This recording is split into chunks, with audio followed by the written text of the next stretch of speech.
The secret to success isn't working harder or finding better balance, but flipping the entire script and putting your life before your work. Welcome to the Two Marketing Moms podcast. I'm Kelly Callahan Poe, and today's episode is called Life Work Balance Flip the Script with Sophia Mikelionis. Sophia is a life and career coach, the founder of Gearing Together, and the creator of the Liberated Leader Method, which helps ambitious women stop outsourcing their self-worth to their resumes and start leading with clarity. Welcome, Sophia. Hey, how are you, Kelly? I love this topic because it's so obvious, and I'm not sure why anyone didn't think about it before, but you call it life-work balance instead of work-life balance. What made you realize we had it backwards all along? You know, it all started with a moment in my car. You know how like you're in the parking lot before you walk into the office, Yeah. and I'm running through the list of all the things I need to do. And again, I can't start all of these items until I get off work. I can't call during lunch. And I'm like, wow, everything is revolving around work. Like, is this what it's come to?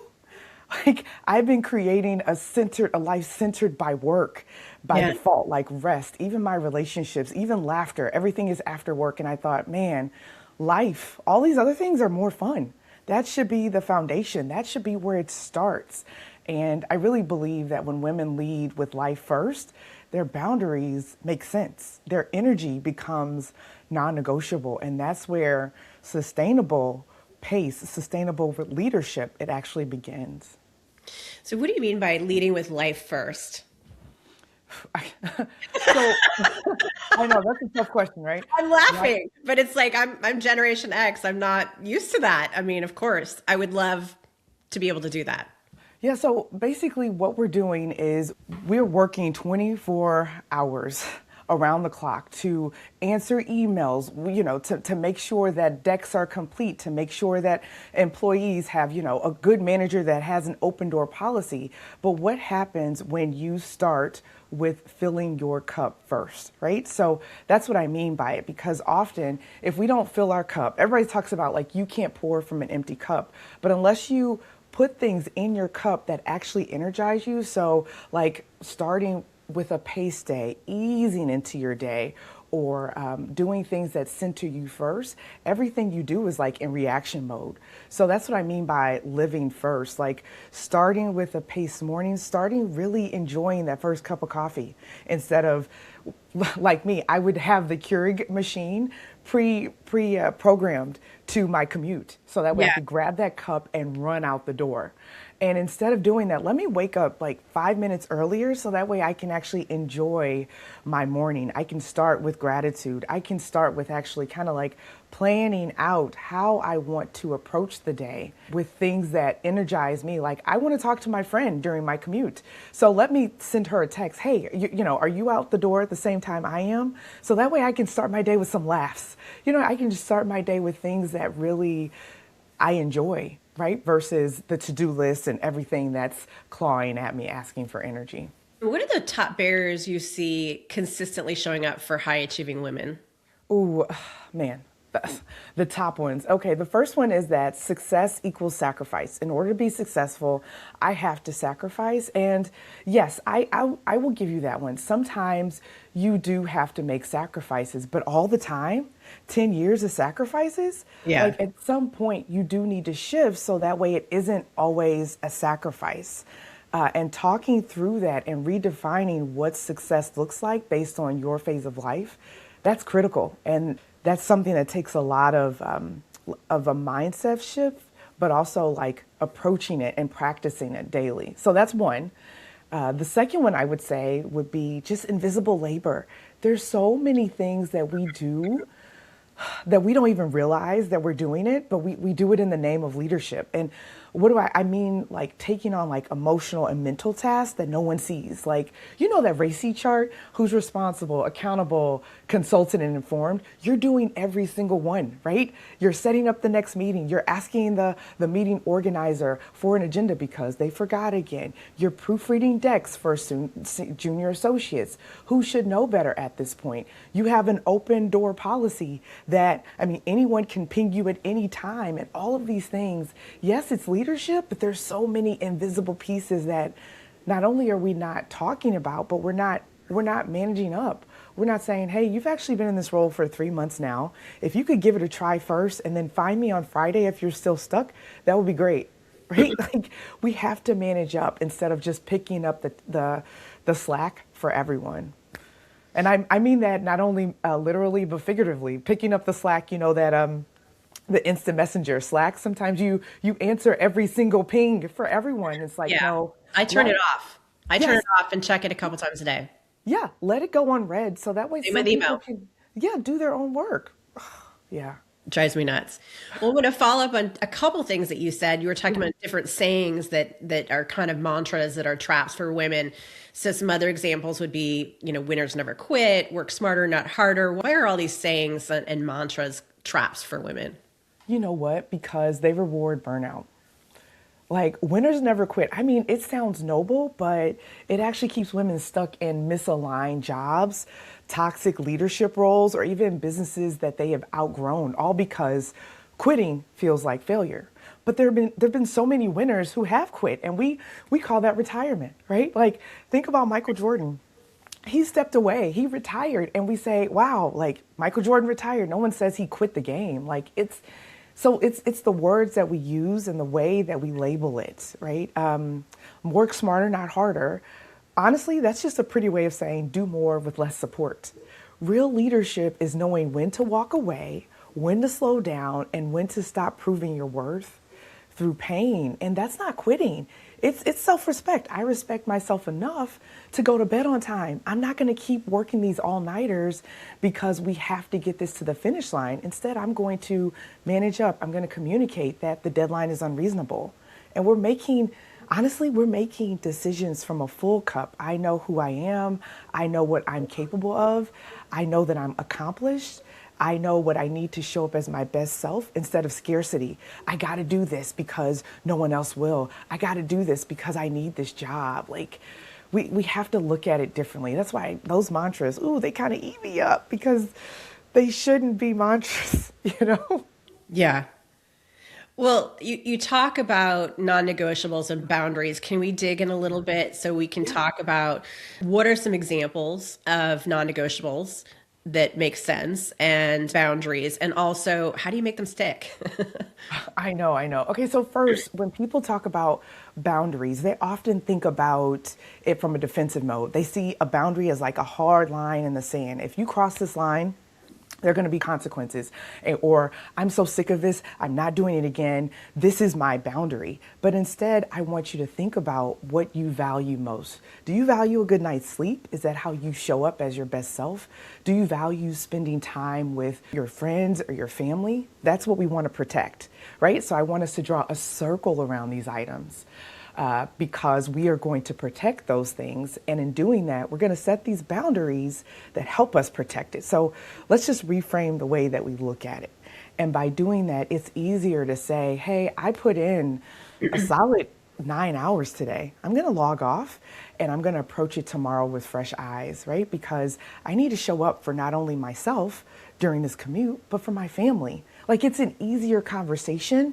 It's an easier limit to set, right? Because you're looking at it from protecting those things that are most valuable to you. And it's so funny because a lot of women in my workshops, they're like, values, like, I don't know what my values are. My values are getting my work done on time. My values are getting this project done again for bills. So that way we look great for senior leadership. And then that's when I ask clients in my workshops just to pause and to think through what makes you happiest, right? And then if you can think about that, truly what makes you happy, that's when we can identify values around those things. We'll begin to slice it out, additional questions behind that, but it starts with what makes you happy and then building that circle for boundaries. So for me, or especially for moms, a lot of that might be, I'm going to be in the office at 9. Or whatever that time is. I got to take my kids and drop them off at the bus, and I will work until 5:30 or 6, and then I will be offline during the dinner time. And if you really need me, I'll be available after 8 p.m., say, or I'm not working at all after 6 p.m. So how do you make sure that you're making those boundaries obvious to others and to get them to respect those boundaries? Yeah, well, honestly, it starts with yourself, right? If you feel good about the boundary and you know that you need this boundary in order to show up as your best self at work and your best self at home, number one, I really need you to get comfortable with it, right? Because yes, we're going to manage up, but if you're still dealing with some guilt, like, oh, I feel bad that I'm not online. Oh, I feel bad that I'm not green all the time. That makes it tougher to hold the boundary, because if you can't hold the boundary, people will cross it all the time and people will test you. Yeah, I know she's on vacation, but I'm going to send an email anyway because she might answer, right? Yeah. So once you set those boundaries, now we need to set some tiny habits to make it easier for you to keep the boundary. So if you are going to log off to be present with your family, I want you to actually close the laptop. I want the laptop to be in a different room. If you have two devices, the work phone, I want you to put that one in a drawer until it's time for you to physically come back and take it out of the drawer, not face down on the desk. I want it to be in a drawer, out of sight, out of mind. If it's on your phone, if your work stuff is on your personal phone, I need you to really use those do not disturb notifications, right? If it's the school will be on emergency bypass. But if it's anything else, I want you to set do not disturb till, like, if you pick up the kids at 3 to 2:30, start it at 2:30. So that way it's easier for you to keep that boundary. And then again, I talked about being comfortable with setting the boundary. I want you to ask yourself, what happens if I don't answer that email at 2:30? Even though everyone knows and I've communicated that I will pick it right back up at 5, what will happen? Like, honestly, like, write down what will happen, and then how do we protect or make sure that the worst case scenario doesn't happen, right? So let's just say you have a demanding boss who is completely unreasonable. Is there someone else on your team who you can let know, like, hey, I will be offline. I will put you on my out of office. That's another thing you can do. Put on your out of office during that window of time so that way people know that you're away. And I really like that one because it's an automation that you don't have to think about. Like, Monday through Friday, it will automatically pop on. And then you've already talked to team members and put them on that out of office. If in my absence, contact Kelly or contact Sophia. So that way there isn't a gap that you left, in your absence, because you do need to be present for your family. One of the things that you like to talk about is how women have misconceptions about their time over the course of a 24-hour day. Can you talk to us about what you mean by that? Man, the thing about time is we think that your calendar at work, it's a fact. If people book things over your lunch hour, it's a fact. You have to accept it. You are bound or tethered to your desk. And that kind of starts this, I would say, it's a cycle of bad habits, because if you just accept your calendar as fact, then you start making all these self-sacrifices along the way. Yes, I'm going to eat lunch at my desk. I have these granola bars here. Oh, let me just make sure I have more coffee so I can push through. No. Most women's calendars, they are designed, they're just absorbed. We just accept it as is. And we inherit expectations from work, from home, from school, from culture, and we cram ourselves into them. And in my workshops, I ask women not to just track what they do, but how does it feel? Like, does a calendar full of Zoom calls feel good to you? Or have you just accepted that as normal? If it doesn't feel good, how can we give yourself some breathing room in between, right? So is it blocking your lunch purple? If you're using Outlook, purple is the default for out of office, right? So can we do that? And then can we manage up and say, hey, this meeting's actually during my lunch hour. Is there an agenda? Let me give you some of my talking points, because I won't be present during that hour. Can we shift this to maybe 3 p.m. when more people don't have to eat it during lunch? So that's what I would say. I would say, look at your calendar, look at what you've done for this past week, and identify what is giving you energy and what is leaking, what is draining your energy. And then let's try to put together some sort of tiny habit to either energize you or to build more space, more thinking space into your day. So I always talk about lunch because I feel like that's the first sacrifice we always make. I'm just going to eat lunch at my desk. No, you don't have to. Like, by law, you are supposed to have a break, right? And if you continue to sacrifice that break for work, you are doing yourself a disservice, especially if you want to be seen as a strategic leader instead of a doer. right? And look at yourself. I would even, if you could, look at yourself like you're typing one-handed holding a granola bar. Like, are you really even like being successful in that? So looking at your calendar differently, what is energizing you versus what's draining you? I think the time blocking is absolutely essential because post COVID, people have the ability with other new technologies that have come on that they can check your calendar to see if you're available. And they would assume that if you have a period of time in your day that doesn't have a meeting, they will automatically say, oh, she's not busy. And and that drives me batty because like there's work that you have to do. So I prefer to put in my time blocks of when I'm actually working on a particular project and I name that project and those period of time so no one can just shove a meeting in that time.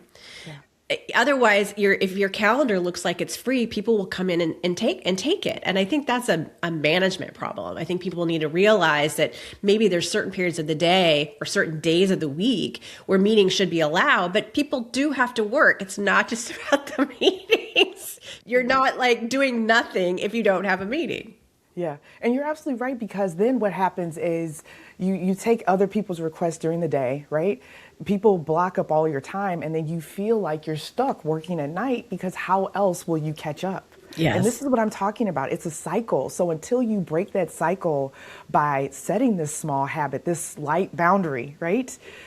Other people don't know how to react, right? Until you can do that, until you break the cycle, until you say, you know what, I'm not going to feel guilty about this because I do have to work.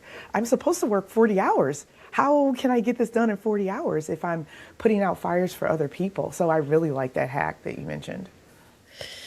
Well, you have something called the liberated leader method, and you talked about different gears for different phases of life. Can you walk us through what that looks like? Yeah, I mean, so one of my I talk about different phases of life, right? Because if you think about gears within a clock, right? Normally you can't see the gears working behind the clock, an old analog clock, right? But some gears are big and some are small.